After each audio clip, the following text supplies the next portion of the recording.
पर्यायी उत्तरातील कोणता शब्द नाम अंशाभ्यस्त आहे? बघा काय विचारलेलं आपल्याला, फक्त अंशाभ्यस्त विचारलेलं नाही त्यांनी, नाम अंशाभ्यस्त कोणता शब्द आहे असं विचारलेलं आहे. ठीक आहे. तुम्हाला माहिती आहे की अंशाभ्यस्त शब्द म्हणजे काय, तर हा अभ्यस्त शब्दाचा प्रकार असतो.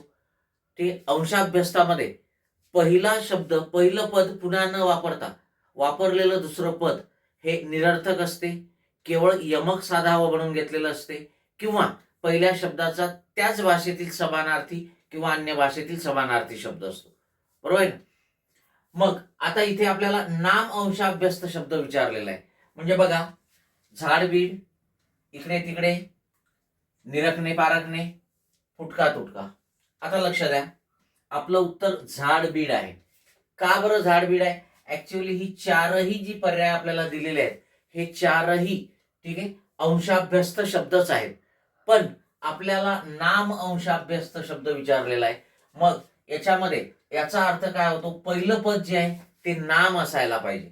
मग इथे झाड हे नाम आहे, झाड हे काय आहे, नाम आहे. आणि बीड हा दुसरा काय आहे, निरर्थक, केवळ यमक साधावं म्हणून घेतलेलं पद आहे. मग हे अंशाभ्यस्त शब्द आहे आणि नाम अंशाभ्यस्त आहे, कारण पहिला शब्द नाम आहे. इकडे तिकडे ही हे अव्यय आहेत, रिपीट झालेले. निरखणे हा धातू आहे, निरख धातूपासून बनलेला आहे. फुटका हे विशेषण आहे. बरोबर आहे. मग नाम असणारा शब्द झाडबीड, ठीक. आणि म्हणून आपलं उत्तर काय, नाम अंशाभ्यस्त असणारा शब्द कोणता आहे, झाडबीड, एक नंबरचा पर्याय. Okay, yes.